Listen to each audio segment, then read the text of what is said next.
You couldn't pay me to play this one again. That turn-based combat turns me off a little bit. Some people really don't like this one. I love Yakuza 6, baby. I don't care.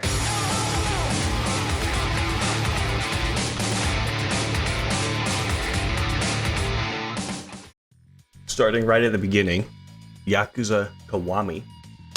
From what I remember, this is an S tier. It's so simple. I love it. I love this game. There's a couple things that people don't like about it. The Majima Everywhere system is not for everybody. Nishiki's character is not for everybody in this game. I personally really like it, and I think a lot of the times people who are in this community will tell you that you should always play Yakuza 0 first because it's the prequel game. But I actually kind of disagree. Maybe it's biased because this is the way I played them the very first time, but I personally think you should play Kiwami 1 first, because Kiwami 1 adds a bunch of cutscenes for Nishiki that the original game doesn't. The original game kind of doesn't have any real context for what Nishiki is going through, and Kiwami adds a lot of that in. And I find, sure, I do wish Nishiki had some more stuff in here, but I think playing Kiwami 1 first and then going back and playing 0 and seeing Nishiki as Kiryu's buddy before stuff happened is great. I think it's really good. It's like watching the original trilogy of Star Wars first and then watching the prequels later. You know what I mean? It's that kind of vibe. Kiwami 1 is an S tier for me. I love this game. Yakuza 0 is also right up there. Yakuza 0 is great. These two are really similar. They've got similar gameplay. They've got similar fighting mechanics. The movesets are relatively similar. It's a great prequel. A lot of people criticize Majima's character in this one, because in the rest of the games he's fucking nuts. But I don't think. I think it's fine. This game is why he's fucking crazy in the rest of it. Yakuza 0, I don't need to talk about it anymore. I love this game. Kiwami 2, relatively controversial. Some people really don't like this one, and some people really do like this one. And I am on that team. I love Kiwami 2. I think Kiwami 2 belongs right up here. The Yakuza games went through an engine change. They went 3, 4, 5, and then 6. They introduced the Dragon engine. But the combat changed a lot too with the Dragon engine. It's a lot more fluid. It's different. And I like it personally. Kiwami 2 was the second game they made with the Dragon engine after Yakuza 6. I don't know, man. I don't have any problems with this game. The original time I played it, the gameplay was locked at 30 frames, which is rough for a PS5. But since then, they've actually come out with a PS5 upgrade to this game, and now it's all at 60, from what I hear. So that's great. That honestly, if that didn't happen, this might be at an A, because playing at 30 frames a second is horrific in modern age. The only other thing about Kiwami 2 that I don't really like is there's like a weird green filter over everything. It's like an edgy, like, green color grade to it all. But I don't care. It's fine. I think it fits the tone that this game has. Ryuji's a great character. I love it. I love it. I don't get the people who say they don't like it. I love the Dragon engine. I love how janky it can be. I find it's fine. Yakuza 3, probably a B. I love the story that Yakuza 3 has. But before they made Kiwami 3, before they remade it, we'll talk about these later. It was, you would play either 0 or Kiwami, and then you go to Kiwami 2, which was really good quality, and then you drop down to Yakuza 3, which was a PS3 game, and even the remaster, like, it's very much a PS3 game. Combat's a little kind of rough in this one. It's very, very dated. Playing all of these back to back, it's a little hard to ignore. I love the story. I love the characters. But the combat is just a little hard to overlook. And my overall experience with it is relatively janky. So it goes in a B. I don't hate it or anything. I actually really like Yakuza 3's story. I just can't put it any higher than a B. 4, on the other hand, is a huge upgrade. Still a PS3 game, but I don't know, they did something with this one. It's got some story beats that I don't want to like spoil, but aside from weird story problems, I really like Yakuza 4. It introduces 3 more incredible characters that I would say are staples. Now, the blue one here, Tanemura, gets forgotten about a lot. Saejima gets introduced. Akiyama gets introduced. I love Akiyama. He's one of my favorite characters in here. The combat in this game is much better than Yakuza 3.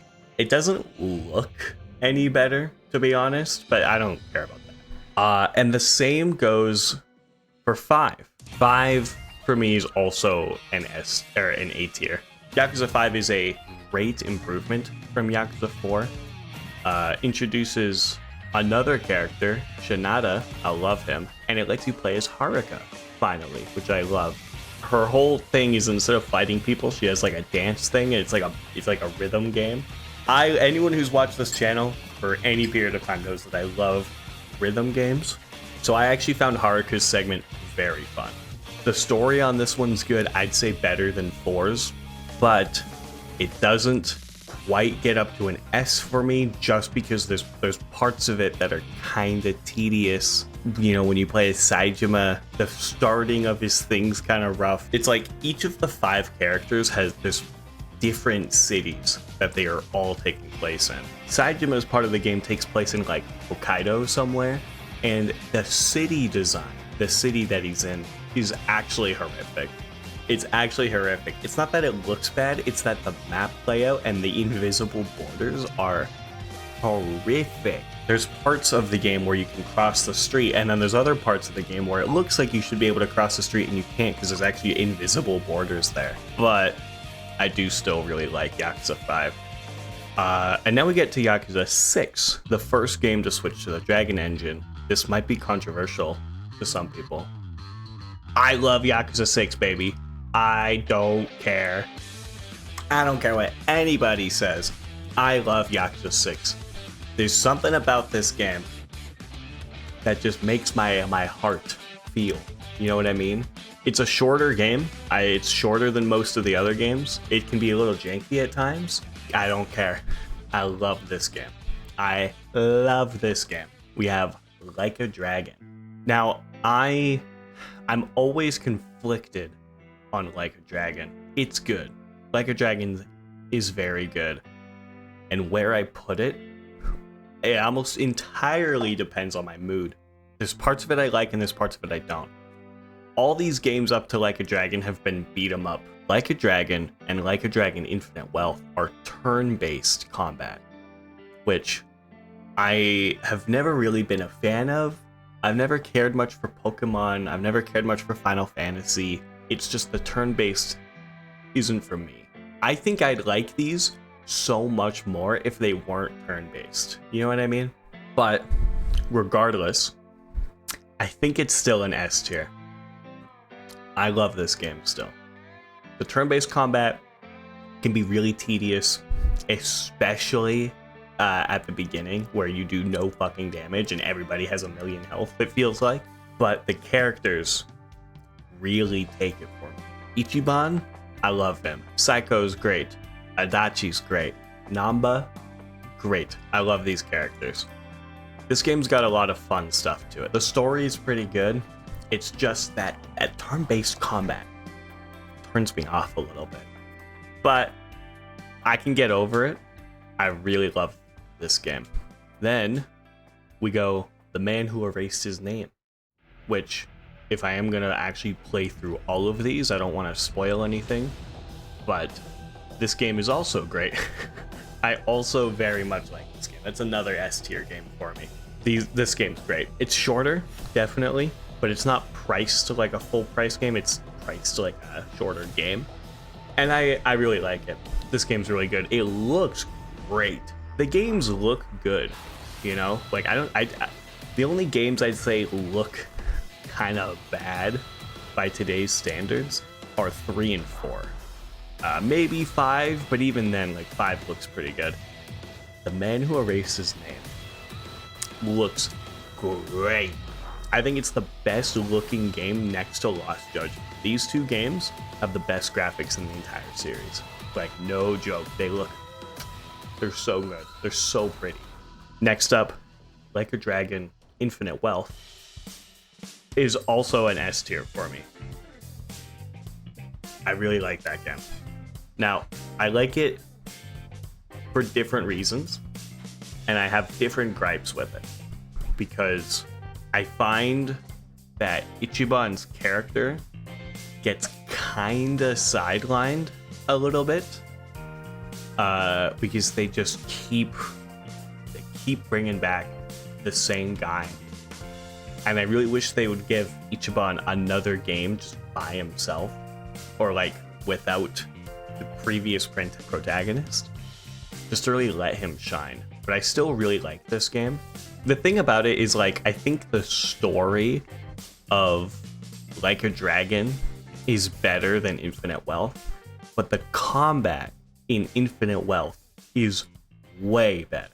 A lot of my gripes about the turn-based combat are much better in Infinite Wealth. It's so much easier to play. There's more stuff to do. They're both kind of like teetering for me, you know? Like a Dragon, better story. Infinite Wealth, better combat. And I can never quite figure out where to put them, but I like both of them a lot, so they both kind of go up here. And then we get to Judgment. You guys want to guess where this one's going to go? It's going right up here. I feel like I have to balance this out in some way, but I don't know how, because I love these games. We're getting towards the end of the list. Things will take a turn really quickly. You guys will see. Judgment's great. Entirely new protagonist named Yagami, and he's great. I love this character. It felt like a really nice, fresh kind of slate, you know? The same city, the same stuff, but from an entirely different perspective, and I really like that. We get to Like a Dragon Ishin, which is a remake of the original Ishin that came out on like PS3. I don't know how this game played originally, but you couldn't pay me to play this one again. Well, I probably will play it again because I'm playing all of these on stream. But if I wasn't streaming them, you couldn't pay me to play this game again. Don't get me wrong. Story, great. Characters, great. Soundtrack, great. But this game runs like poop. This game plays like poop. I actually hated it. I hated almost every second of walking around in this fucking game. And unlike every other game they've got here, this runs on Unreal Engine. And it fucking shows. It shows, man. They did not optimize this game in the slightest. Sure, it looks better than the original Ishin, but I just can't do it. I would rewatch like a movie of this, you know, like those cutscene movies where they take every cutscene in the game and they make a movie out of it. And that's how I would enjoy this game again. But playing it, story, really good. Characters, really good. Soundtrack, very good. But I just can't. I just can't. The rest of this game, I fucking hate it. And then we get to Pirate Yakuza. And I've been very conflicted on this one for a little while now, but I think it goes in B. I think it goes in B for very different reasons from Yakuza 3. Pirate Yakuza is priced at $90. This is a full price game, and it has 5 chapters. This game is really short, like shorter than The Man Who Erased His Name, and it's priced at full price. Like, this is a whole ass $90 game, and it's short as hell. I think I beat this game in like a week tops. And if I wasn't working during the week, I could have beat this game in like a day. No joke. The story's okay. I don't hate it. Combat's fun. I will say that. This game has really good combat. He's got 2 fighting styles. He's got like a pirate sword fight style, and he's got his regular Majima fight style. it feels like a bunch of padding. They added like a pirate boat like traversal, but it's not good boat traversal in my opinion. And I just found the pirate boat fights to be really tedious and boring. There's something about the color grading and the lighting in this game. It's like really harsh and it's horrifically oversaturated. Like I like games that have some pop. You know, I like games that are bright and colorful. This game is horrifically overexposed and oversaturated. The contrast on this game is actually ridiculous, to the point where in areas where it's dark, like there's like a pirate cove area. I don't remember what the place was called. Mad Atlantis. That's what it was. Mad Atlantis. When you're in Mad Atlantis, which is basically the pirate hangout spot, it's dark as fucking. Now, I've heard if you have an HDR TV or an HDR monitor, there's settings in game to fix that. But if you're like me and you just have a regular TV and a regular monitor, you can't fix that, like at all. But aside from that, it was fun, but I just couldn't get with it.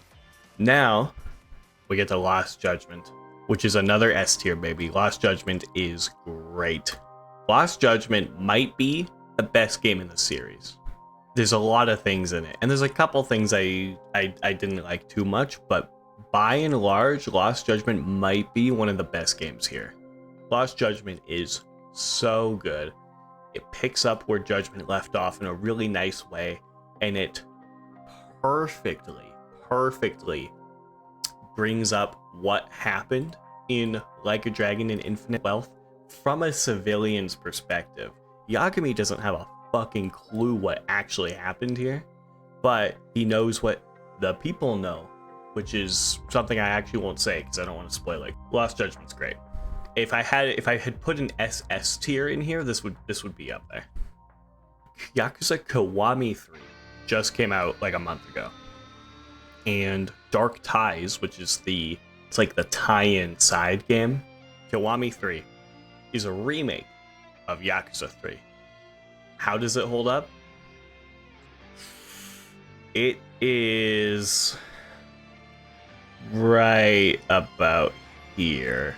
Well, okay, here's the thing. It's like worse.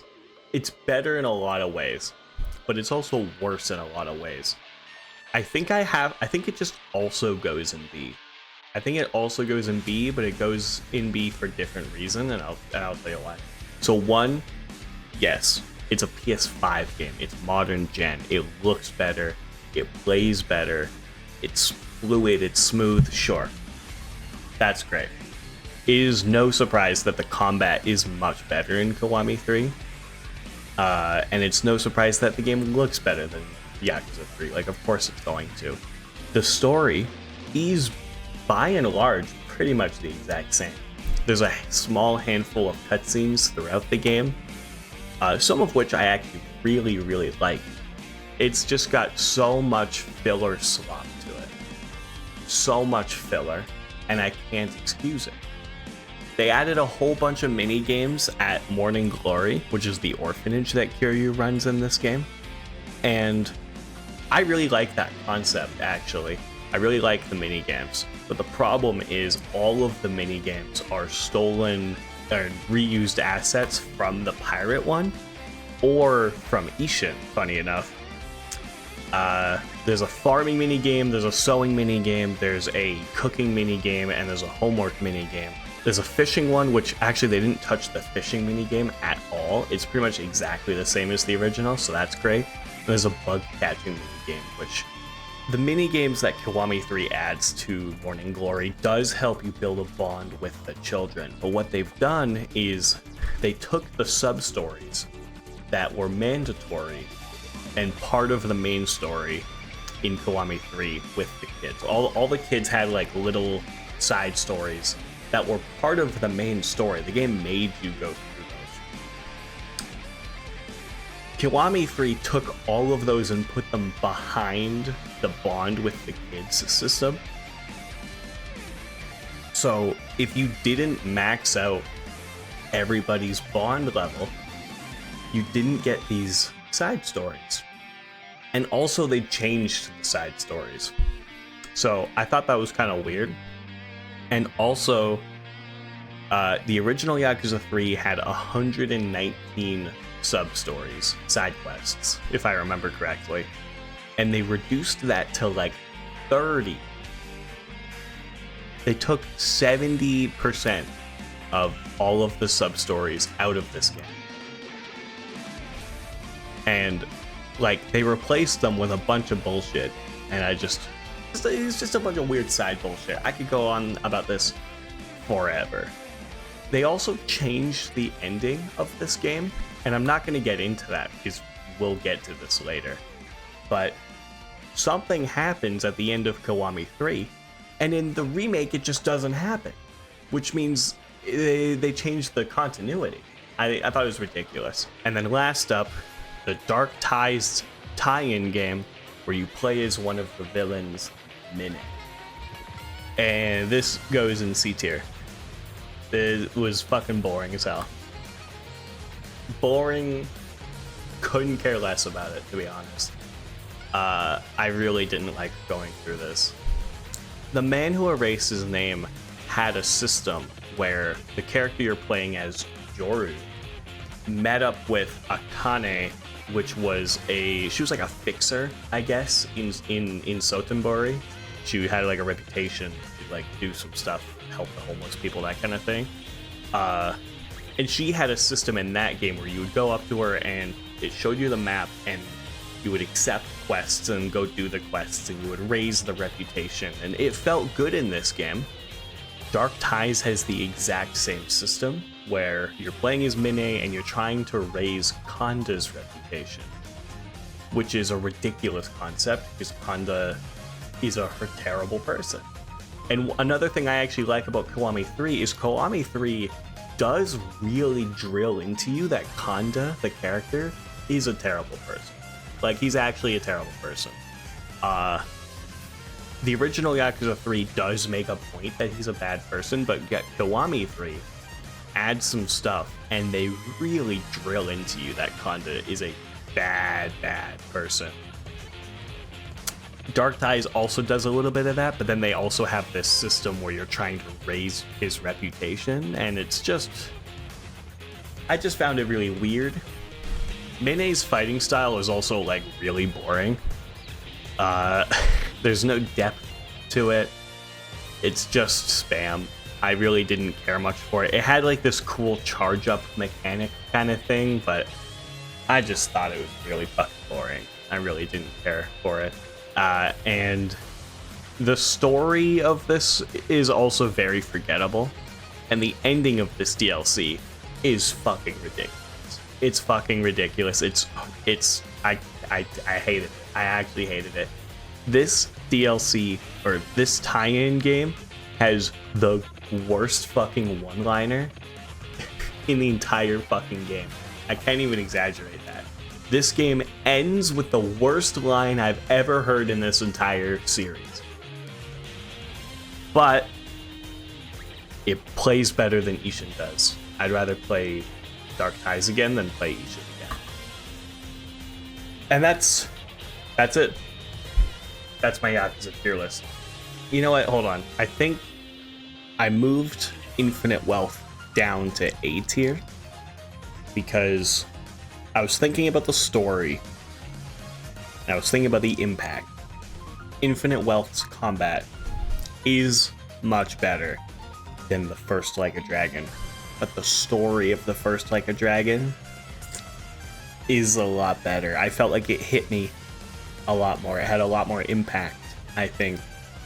And then maybe I'm talking out of spite, out of anger and disappointment. I moved Kiwami 3 to C, and I moved the Dark Ties DLC to D.